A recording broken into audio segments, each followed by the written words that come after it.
The other day, my 11-year-old and my 7-year-old were bickering and fighting, and they just weren't getting along. So I found myself saying, let's be kind, please be kind, let's use kind words. So this kind is a whole topic of kindness. I have been saying since I was a mother of one to my eldest, who is now 11, but since I can remember, I've been telling them, please be kind, let's be kind, blah, blah, blah. So I'm like, you know what? I've never bought a book on kindness. How can I teach my kids kindness? What if we were to work on, because we also do a lot of like gratitude activities. How can we show the people that we love gratitude, that we're grateful for the things that we have, or we're grateful for their life? But I'm like, you know what? Kindness. I'm always talking about kindness. Let's be kind. Let's use kind words. How about creating a book that is nothing but activities, acts of kindness activities? And it's a type of book that you can sell. You don't have to only sell it on Amazon KDP or through Amazon, but you can actually sell it as a printable file that people could download when you have a stand store. If you already have a stand store set up, this is perfect because all you have to do is create a file. And then what I found was that the other day I was talking to a friend at the gym, and she was talking about Pinterest and how she's made sales through Pinterest. I haven't explored Pinterest. This is all new to me. I have used it for inspiration for like home decor, things like that, but I've never actually used it to sell products. I know a lot of people have talked about it on YouTube. There's a lot of like hundreds of videos talking about Pinterest and how people use it. They connect it to their blog and so on and so forth. And they bring it, you make money that way. So I had this idea. I'm like, okay, why not share it with you guys?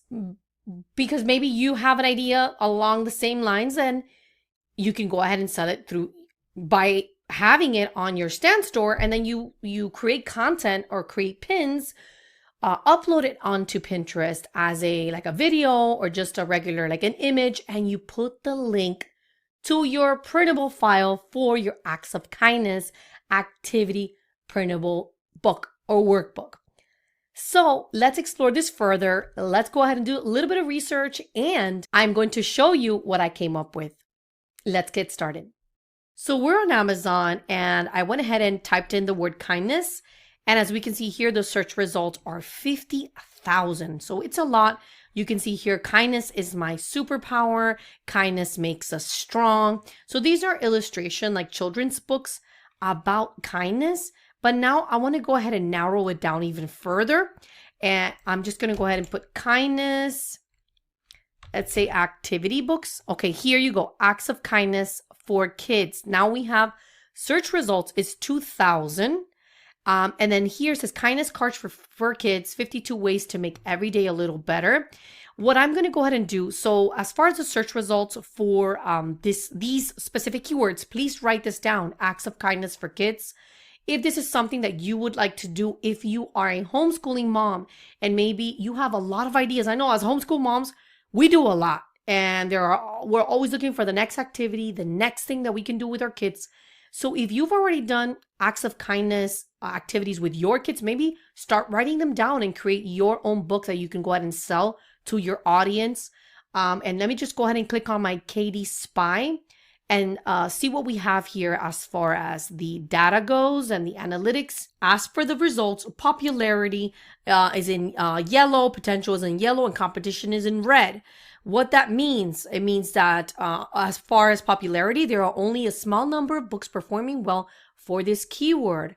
As far as potential goes, the revenue potential of books under this keyword looks a little average. There's a lot of competition in this niche, but I want you to think sub-niche. I want you to think in the small audience of children that you can help, families. Think about acts of kindness for kids, faith-based. If you're Christian, if you're Catholic, whatever your denomination is, maybe you can do it toward that. These are big audiences. And then just go ahead and go on Amazon and start searching for the things that are out there. And mindful kids, 15 mindfulness activities. It says for kindness, focus, and calm. Okay, so this is mindful, kindness, focus, and calm. You can mix it up too. It could be acts of kindness toward gratitude, for gratitude, mindfulness. and things like that to build relationships, amongst siblings. Minds are always bickering, so it's maybe something that I should do just for within our home. So without delay, I want to go ahead and show you the types of book covers that I came up with, but I like one that I designed last night, and I want to share it with you. So these are the book covers that I came up with last night, and as you can see here, they have two things in common. They have I used numbers, 50. I used 50 in the first book cover and 100 in the second cover. And I use the word kindness because we want to add that keyword in there, as well as the word activity. Here I use the word activity, and in this one I use the word activities. You want to go ahead, if you're thinking about publishing a workbook or activity type of book, as a consumer, I like to buy activity books. I want to know how many activity books I am purchasing, just because as a homeschool mom, I like to do one activity per week or maybe twice per week. So that's good to let your customer know. Also, I'm going to give you some tips. I received an email a few days ago. Someone sent me a book cover design that they came up with, but they felt like it wasn't good enough. And they asked me, what else can they do? How can they approach it? So this is why I wanted to go ahead and create this video, because I want to give you some tips on how to approach the book design process before you go into it and as you're actually doing it. So one of the first things that I choose is a color scheme. How do you do that? Well, let's say you want to publish in the children's genre, let's say the acts of kindness, which we're talking about. All you're going to do is you're going to go on Amazon, look at the books that have already been published, and look at the color schemes, write them down. There's a lot of blues and yellows. That combination is used a lot when it comes to children. Blues, greens, and yellows. There's an orange one. You see, this one stands out particularly, the Acts of Kindness, a meditation, and simply because it's just orange. There's a lot of blues and yellows here. And so you want to make sure that your book cover stands out. So maybe choose one specific color. In this case, what I did here, I just wanted to work with just a white canvas. And I wanted to add some patterns to the background. Now, you can add a pattern, and what a lot of people, I saw the person who sent me, by the way, if you're watching, I'm going to use your example. I'm not going to show them what you sent me, but I am going to show an example of what I'm about to talk about. A lot of people want to use pattern, but patterns can be overwhelming, as you can see here. For me, I feel like it's very overwhelming to the eye, and I want to be able to see the words in the workbook. And then when you go to Amazon, a lot of people are actually scrolling down on Amazon on their phone. So you want to make sure that the words are clear because it's very small, right? So let's go back here. And as you can see here, if you want to add a pattern, so this is a good tip. Try to use a pattern that you really like, and then go to the transparency option and just go ahead and slide it all the way down so that you can see the pattern minimally in the background, but it's not overwhelming. Let's say that I don't want to go ahead and use this element. Let me just go ahead and delete it, right? And then I'm going to click on elements, and then let's say kind kids, right? Which is what I had searched for before. And let's say I want to choose a different image. And the reason why I want to show you this is because it's one of the ways that I choose a color scheme to a book. I use it based on the elements that I find. So let's go ahead and click on this banner right here, and I'm going to click on color. And the element that I chose is right here. What I love about Canva is that it will extract the colors from that element, and now you can use them throughout whatever it is that you're designing, in this case, a book covers. So now I want to make sure that this is all cohesive and it looks like it belongs together. So let me go ahead and choose blue.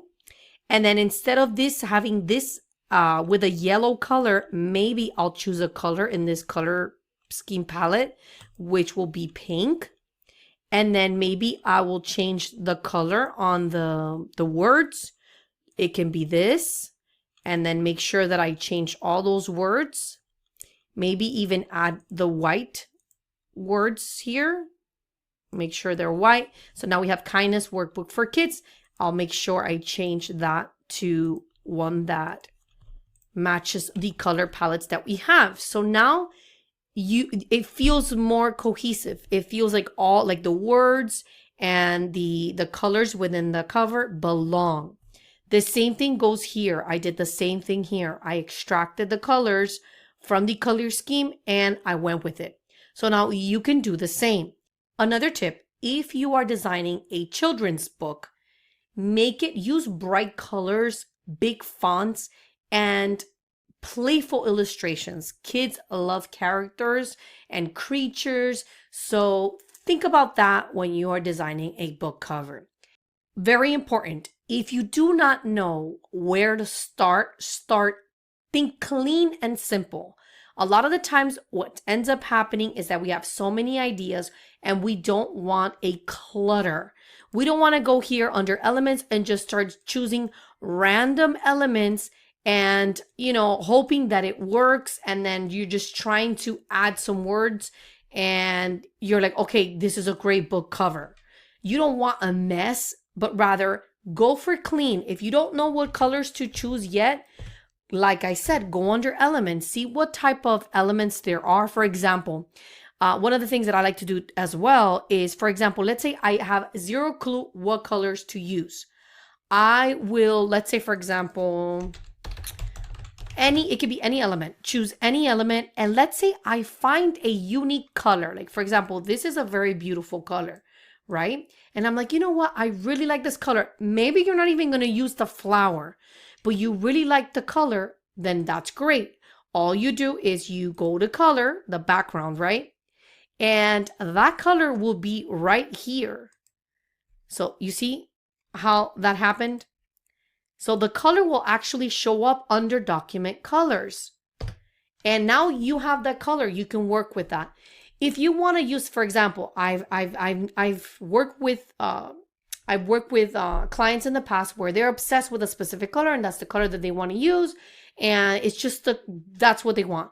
Not a problem. So when you use the colors for your, let's say your title, go for simple, go for white.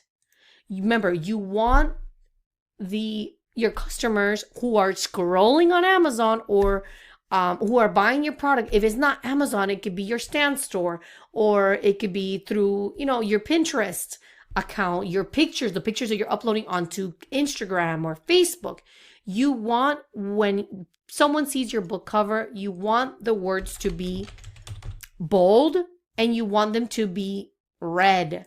You don't want it to be so messy, or you don't want to choose a font that it's not legible.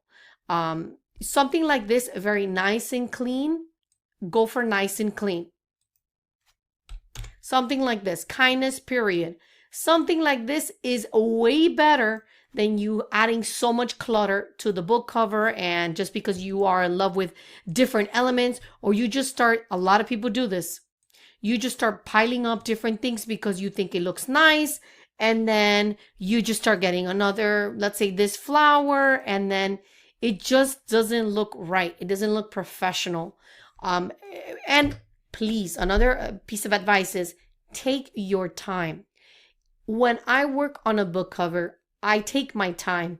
I will probably have 10 different examples. Like, I'll open the file and I have 10 different examples of what this one book could possibly look like. And then I just start different colors. I experiment with different colors, different elements, different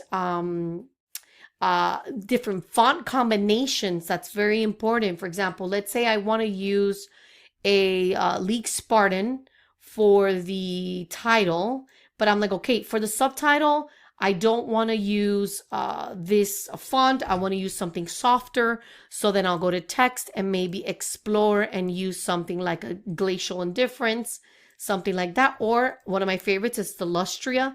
I love this one. So it all depends what you want to do, what combination. You can have combinations of different fonts, but you need to know how to play around with it in a way that it doesn't look weird, but rather it's just one complements the other. So that's just another tip. Very important. If your book is about airplanes, you want to make sure that that cover either has several airplanes or one airplane, because you want parents to know exactly what they're about to buy. They should know what it's about off the bat. If it's about dinosaurs, that dinosaur needs to be front and center. If it's about a magical land or it's about magic, go under elements and just get inspired. Remember that you don't have to only use Canva. There are apps like Kittl. I personally love Canva. It's my favorite, but I know there are other platforms out there that can give you a lot of ideas. And in the next video, I'm going to share with you this it's completely a free AI tool that you can use to create coloring book illustrations. Stay tuned for that. I hope this video was helpful, and I will see you on the next one. God bless.